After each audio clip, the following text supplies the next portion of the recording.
Olá, meu nome é Ana Carolina Tavares, eu sou arquiteta urbanista e residente na Comissão de Regularização Fundiária da UFPA.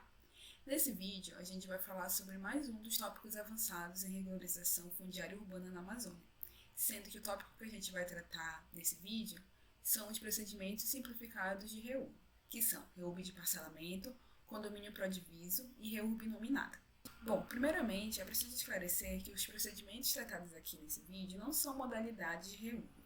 Eles são processamentos administrativos que, pela situação em que se encontra o núcleo urbano informal, pela configuração do assentamento, podem dispensar a apresentação de alguns documentos. O objetivo dessa simplificação no rito é aproveitar os trabalhos e obras já executados no núcleo urbano informal, evitando a elaboração de estudos e projetos desnecessários, e evitando assim também o aumento do tempo da REURB e custos elevados. Os ritos simplificados são três: a REURB de parcelamento, a especialização de condomínio prodiviso e a REURB nominada.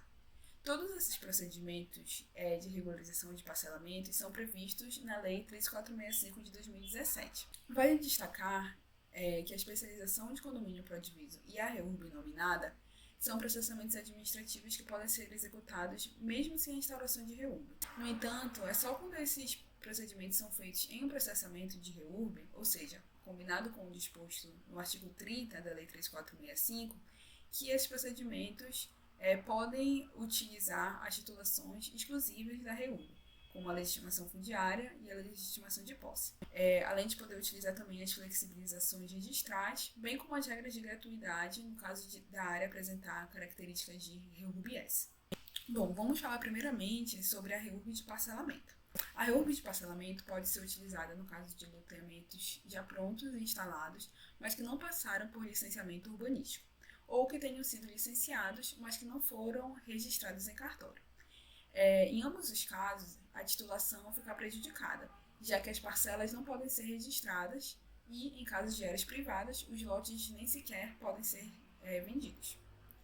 Para a aplicação desse rito, é necessário que seja constatado que o núcleo urbano informal a ser regularizado não demanda a realização de obras, nem a realização de medidas para adequação de desconformidades socioambientais e de riscos, ou compensações urbanísticas e ambientais para os casos classificados como REURB-E.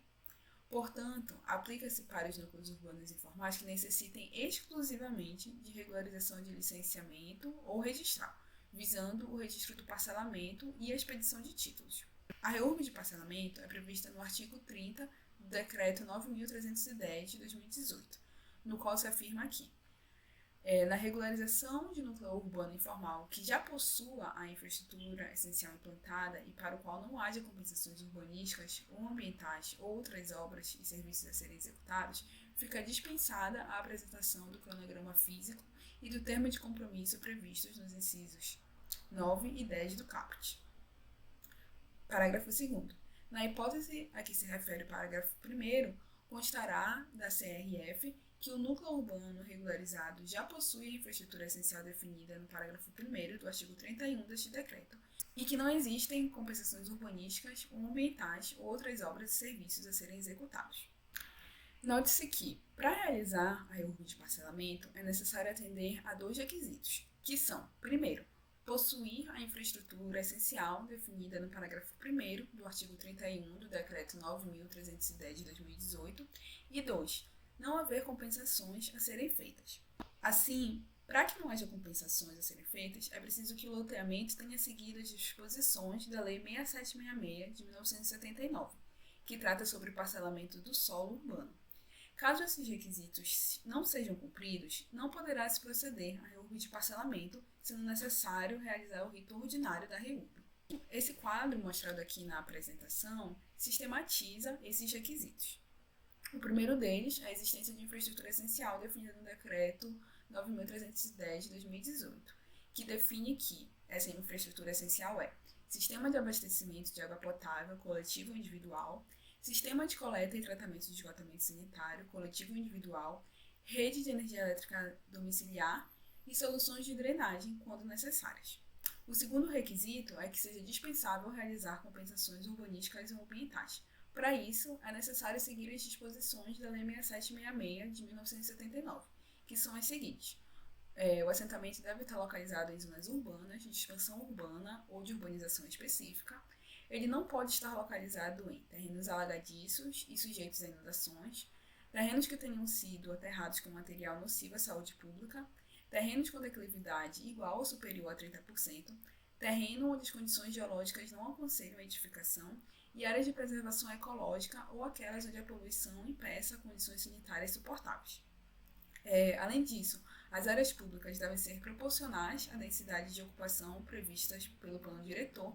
Os lotes devem ter áreas mínimas de 125 metros quadrados e frente mínima de 5 metros, salvo quando se tratar de ZEIs, porque nesse caso os municípios podem definir parâmetros flexibilizados e reduzidos. Também deve-se respeitar as faixas de domínio de rodovias, faixas de águas correntes e faixas não edificáveis, e as vias do loteamento devem ser articuladas com as vias adjacentes oficiais existentes ou projetadas e harmonizadas com a topografia local. Assim, uma vez atendidos esses requisitos, o rito da REURB se torna mais simplificado,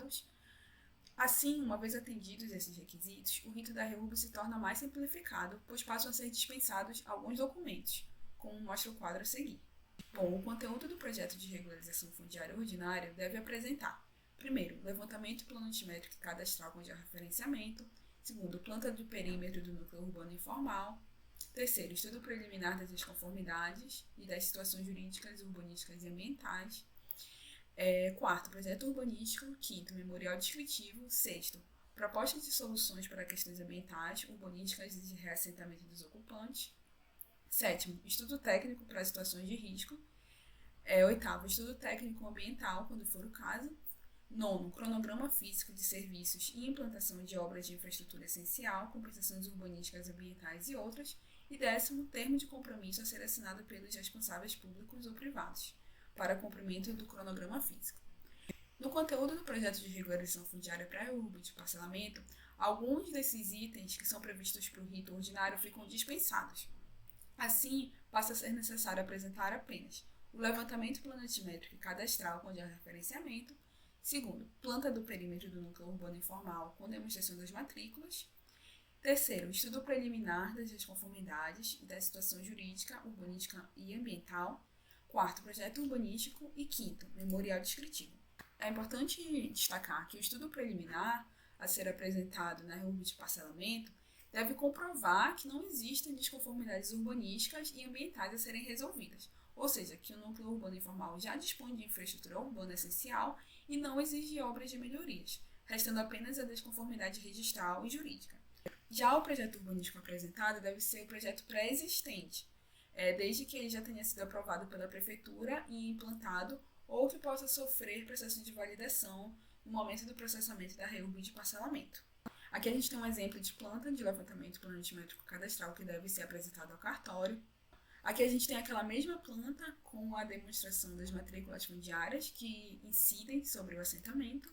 E aqui um exemplo de memorial descritivo com coordenadas geográficas. Bom, por fim, é importante destacar que quando a certidão de regularização fundiária for encaminhada ao cartório de registro de imóveis, deve-se constar na certidão que foi adotado um procedimento simplificado que dispensa a apresentação de algumas peças técnicas. Além disso, deve ser apresentado ao cartório a planta do parcelamento, com a indicação do sistema viário, as áreas públicas e os lotes que serão desmembrados em favor dos moradores. Esse documento deve ser assinado por profissional legalmente habilitado, acompanhado de ART ou RRT. Bom, o segundo procedimento que a gente vai abordar aqui é o de especialização do condomínio pró-diviso. Nessa situação, há uma única matrícula aberta em nome de todos os moradores de um condomínio, que estão em uma situação de coproprietários, mas não há registro do projeto ou individualização das áreas ocupadas, ou seja, não existe detalhamento da área real de cada lote, o que faz com que os moradores sejam donos de uma parcela ideal de cada parcelamento. Na especialização do condomínio pró-diviso, o procedimento pode ser feito sem instauração de REURB, demandando apenas que a planta do assentamento existente seja registrada no cartório para que o parcelamento seja detalhado. Não é necessário abrir uma nova matrícula, mas sim especializar a existente, incluindo as informações sobre o parcelamento e a área que corresponde a cada morador. Visa-se assim separar o que é individual do que é coletivo. Esse procedimento é previsto no artigo 45 da Lei 3465 de 2017, que diz que Quando se tratar de imóvel sujeito ao regime de condomínio geral, a ser dividido em lotes com indicação na matrícula da área deferida a cada condômino, o município poderá indicar, de forma individual ou coletiva, as unidades imobiliárias correspondentes às frações ideais registradas sob sua exclusiva responsabilidade, para a especialização das áreas registradas em comum. Parágrafo único. Na hipótese de a informação prevista no caput deste artigo não constar do projeto de regularização fundiária aprovado pelo município, as novas matrículas das unidades imobiliárias serão abertas mediante requerimento de especialização formulado pelos legitimados de que trata esta lei, dispensada a outorga de escritura pública para indicação da quadra e do lote. Destaca-se ainda que quem precisa realizar o procedimento é o município e que ele tem autonomia para realizar a regularização, inclusive de maneira individualizada, fazendo destaque de cada lote, sem a apresentação da planta de parcelamento. Isso possibilita com que a regularização possa ocorrer em etapas, por exemplo, realizando o registro de um conjunto de lotes de cada vez, até se abranger todo o parcelamento. Aqui na imagem a gente tem o exemplo do que seria uma planta de um condomínio antes de ser realizado o procedimento de especialização do condomínio pró-diviso. Como a gente pode ver, não existe o detalhamento de cada uma das parcelas individuais. Já que nessa outra imagem seria a planta que deveria ser apresentada ao cartório para o caso de uma especialização de condomínio pró-diviso realizado de maneira coletiva, ou seja, abrangendo todo o assentamento. A gente pode ver que nesse caso, as parcelas individualizadas, os lotes, já foram separadas e parceladas e identificadas. E a partir disso é possível expedir títulos em nome de cada um dos moradores. Bom, por fim, o terceiro procedimento que a gente vai tratar é a REURB nominada. A REURB nominada se aplica para casos de parcelamentos implantados anteriormente a 1979, que é o ano em que foi promulgada a Lei 6766 de 79, a partir da qual passou a ser obrigatório o licenciamento urbanístico e registro de parcelamentos particulares. A regra passou também a ser aplicável a parcelamentos públicos por força da alteração legislativa operada pela Lei 9.765 de 1999. O procedimento é previsto no artigo 69 da Lei 3465 de 2017, que diz que as glebas parceladas para fins urbanos anteriormente a 19 de dezembro de 1979, que não possuírem registro, poderão ter a sua situação jurídica regularizada mediante o registro do parcelamento, desde que esteja implantado e integrado à cidade, podendo, para tanto, utilizar-se dos instrumentos previstos nesta lei. O parágrafo 1º do artigo 69 diz que o interessado requererá ao oficial do cartório de registro de imóveis a efetivação do registro do parcelamento unido dos seguintes documentos. Primeiro, planta da área em regularização, assinada pelo interessado responsável pela regularização e por profissional legalmente habilitado. Segundo, descrição técnica do perímetro da área a ser regularizada, dos lotes das áreas públicas e de outras áreas com destinação específica, quando for o caso. E terceiro, documento expedido pelo município atestando que o parcelamento foi implantado antes de 19 de dezembro de 79 e que está integrado à cidade. Aqui a gente tem um exemplo de planta que poderia ser utilizada no caso da REURB nominada. A gente pode ver que a planta apresenta o detalhamento dos lotes, a indicação do sistema viário e também a indicação de áreas utilizadas como equipamentos públicos. Observa-se que, nesse caso, o procedimento é mais simplificado, pois dispensa a apresentação de projeto urbanístico e da realização de estudos ambientais e de risco. Por outro lado, permanece a exigência de se apresentar a planta da área, com a indicação das vias, áreas públicas, quadras e lotes, sendo este documento assinado por profissional habilitado. Também é necessário que se apresente um documento com a descrição de cada um desses espaços. Ressalta-se, por fim, que a REURB nominada não é gratuita, exigindo-se o pagamento de despesas cartoriais. Mas caso o poder público combine o procedimento com o artigo 30 da Lei 3465 de 2017, é possível obter gratuidade e utilizar os instrumentos de titulação privativos de REURB. Bom, é isso que tínhamos para tratar nesse vídeo. Muito obrigada pela atenção e até a próxima.